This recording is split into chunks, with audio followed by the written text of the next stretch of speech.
today we're going to talk about the hero within. I'm sure we've all seen a movie that follows Joseph Campbell's storyline of the hero's journey. In these stories, we're introduced to characters who need to overcome a difficult challenge or obstacle, which they usually portray as some kind of villain in order to survive. Along the hero's journey, they meet some type of guide or mentor that helps provide tools or wisdom.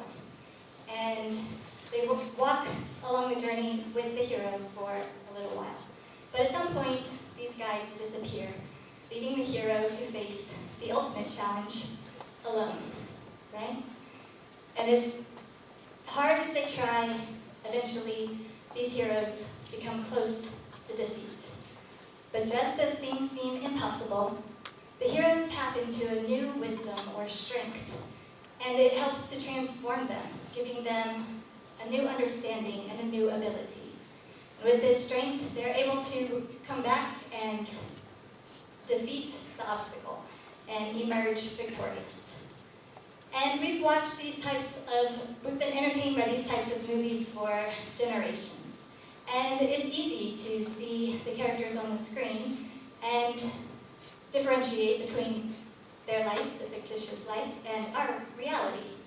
But for today, I would like to invite you to imagine yourself as one of the heroes of your favorite movies. Because these characters are, in some capacity, you. We're all going to face challenges in our lives that are going to require us to become the hero of our own story. The call to adventure will start as a faint whisper in your heart, but if it's ignored, it will continue to get louder and louder until it becomes a thunderous chant between your ears. You cannot ignore it. These experiences might seem absurd, scary, or impractical, and the voice in your head might tell you that it's dangerous and impossible. But that desire inside of your heart will never disappear. I first heard my call to adventure when I was in my early 20s. I faced a lot of different challenges in my life, but that particular year I was dealing with loss, heartache, death of loved ones, and not one, but 2 house fires that left me jobless and homeless. I had hit rock bottom, and I was journaling on a daily basis as a way to help me process all the things that I was dealing with. And one day I decided to journal about goals and plans that I wanted to create for myself. As my pen scrolled across the paper, I recalled a conversation that I had with someone recently who had returned from teaching English in Japan. That sounded interesting, so I wrote, "Teach English in Japan." That one little sentence leapt up off the paper and became my heart whisper. I was determined to do anything and everything I could to get to Japan, but the first thing I needed to do was return to college and complete my degree in elementary education. Fast forward 2 years later, I completed my degree, and I found myself in a buzzing auditorium with about 200 other program trainees. We were preparing to leave to go to Japan the next day. When we returned from lunch, the orientation leader excitedly suggested that we all count to 10 in Japanese. As everyone around me started shouting out the numbers, I sat in silence as the voice of doubt once again. The voice first made itself known when, a few months prior, when I had received my congratulatory email letting me know that I had been accepted into the program and that my placement was in Fukaora, Aomori. My heart raced with excitement as I Googled Aomori to see what amazing things lay before me. I found out that Aomori is the northernmost prefecture of Honshu. It's found just below Hokkaido, and it is famous for 2 things. Can you guess what those are? Apples and snow. As I looked at images of snow walls taller than some buildings that I'd ever seen, my heart began to sink. This was not the idea of Japan that I had conjured in my head. My idea included living in a bustling city like Tokyo or Kyoto or Osaka. As a native of Southern California, it definitely did not include 5 months of heavy snow. I sat there contemplating what to do. What have I gotten myself into? I thought I could email them and decline the acceptance. I could say thanks, but no thanks, and immediately start looking for a job at the local school. But the idea of saying no after this had been my dream for so long just didn't make sense. Okay, I finally decided I'll go. After all, it's only 1 year. Here I was in the auditorium, Japanese numbers being shouted all around me. You can't even count to 10, the voice of doubt said mockingly, and it was right. I couldn't. Again, I thought I could run, I could leave, I could go home and find a job nearby.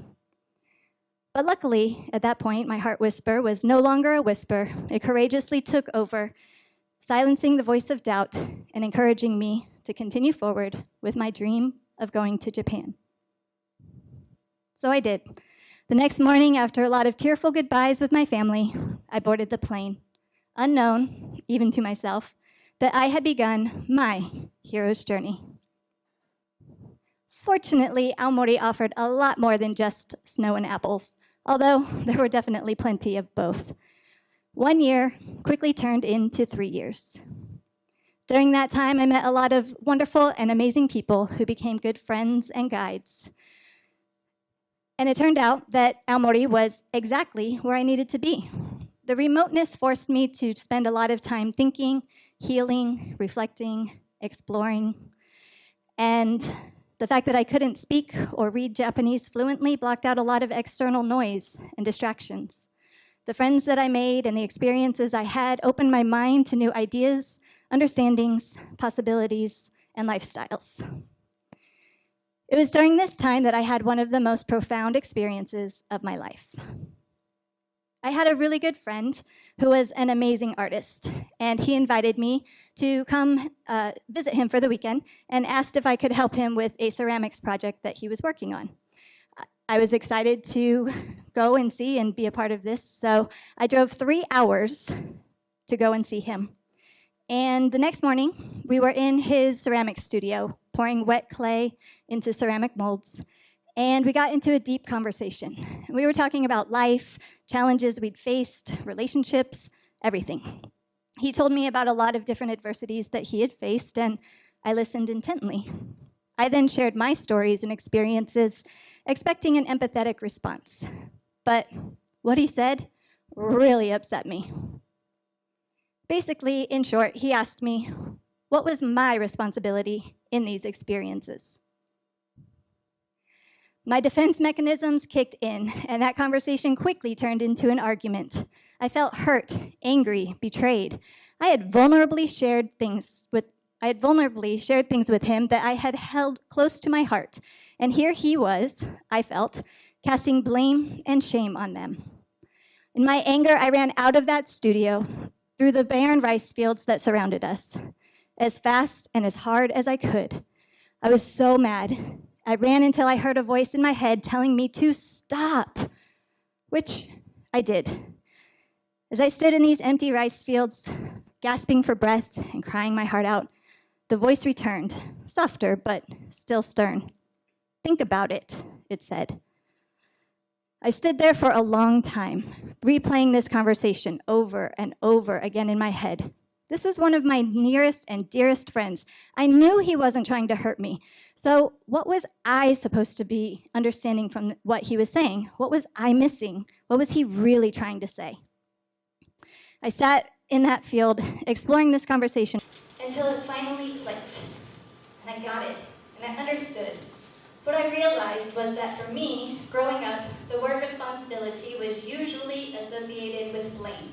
So that's how I was interpreting the conversation. However, he didn't mean that.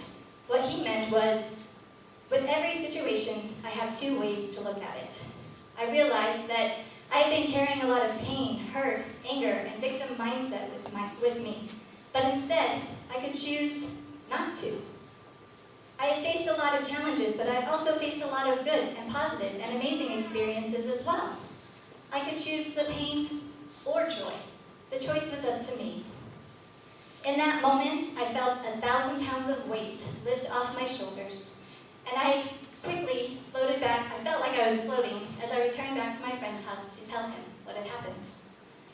He looked at me and said, "I believe you. I can see it."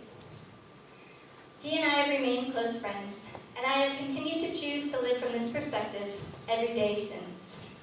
As an educator, I wanted to understand how I could bring this awareness and understanding to my students and my classroom. I wasn't sure yet, but the answer soon came. A few months later, I went to Nepal to volunteer at a local school with some friends. During our time there was some government challenges, and we wound up needing to go back to our guest house in Kathmandu. And instead of feeling sad or upset about that, we used this opportunity to connect with the locals and with the other guests. And we sat and we talked and we shared stories about life and travel and our families over pots of warm milk tea. We learned so much about all these different people from those spontaneous yet meaningful conversations. When we left Nepal, my friend and I talked about how amazing these conversations were and how important it was to have authentic conversations across cultures. And we realized that this was something that was missing in our education system. And so the idea of how to connect what I had learned in that rice field to the classroom slowly started to form. And after leaving Nepal, several months later, we began to establish our concept of Know My World, which is a global education organization focusing on social, emotional, and cultural learning. A few months after we returned, both my friend and I decided to leave Japan. I came here to work in Taiwan, and she returned to New York. But despite the distance, we stayed dedicated to the vision of our company. At that time, our plan was to connect students across cultures and to teach skills related to character education and leadership. We met every week online using Skype, talking, planning, and developing. It took us over 2 years to finally establish our organization. However, that was just the beginning. We realized that we were a small fish in a very big ocean of education companies. And at that time, our focus was not very popular. So finding funding and classroom partnerships was really challenging. Also, we were educators, and we were not very business savvy at that point either. So we still faced a lot of challenges, but we tried to pursue to the best of our ability. Fortunately, we met a teacher in Mexico who joined one of our exchange programs, and she introduced us to her administrators. And we wound up establishing a 5-year partnership with one of the most prestigious preparatory schools in all of Mexico. And this helped us to sustain our work for the next several years. During that time, also, social and emotional learning was becoming more popular in schools. And so we finally had a framework that we could anchor our work to that people understood a little bit better. Things were going well for several years until about 2018. And that year was very hard. Our contract ended with the school system in Mexico. My co-founding partner decided she wanted to leave the organization and start something new. And we had limited funds in our account with limited options for how we were going to get new funds. I was at a crossroads of what to do. Do I close Know My World, or do I keep going? And so I had to really sit with that for a long time. But what I really felt that Know My World had not yet served its entire purpose. And I felt that there was more work that we needed to do. And so I continued with the organization. And within a few months, everything was transferred to my name, and I was now solely responsible for the success or failure of Know My World. It took me about a year to learn everything that I needed to learn about the company. With a lot of voice kept telling me, keep going, you can do this. I think the most powerful thing that you can do for yourself is learn to listen to that intuitive voice in your heart.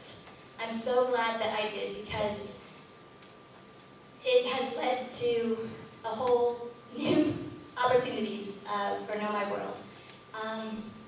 Since then, I came across a Facebook page called SEL in Taiwan. And I remember seeing that page and feeling really excited because it had SEL, social emotional learning, and Taiwan in the same space.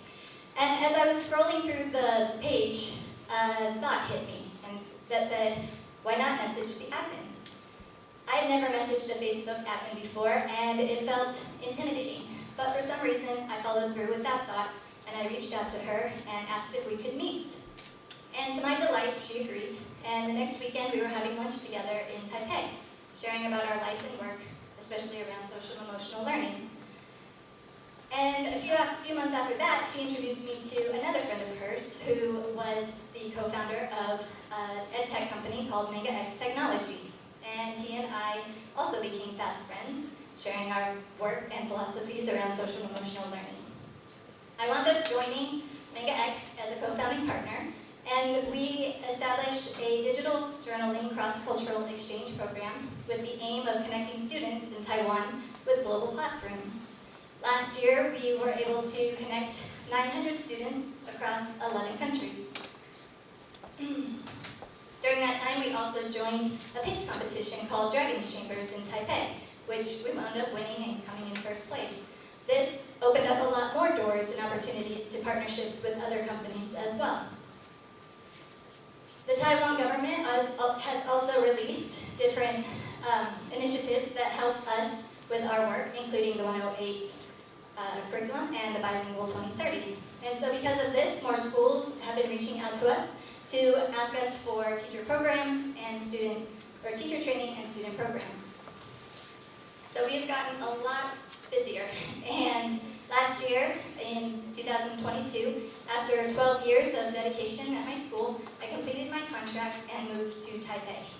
And since then, I've been on the fast track to learn everything I can about business, marketing, networking, financials, and it's been really amazing. It's been such a great opportunity, and I have learned so much. And I'm really, really grateful for listening to myself, listening to my heart, following my intuition, knowing that despite the challenges, if I just kept going, I would be able to overcome them, and guides would come along to help and support that process, and they have.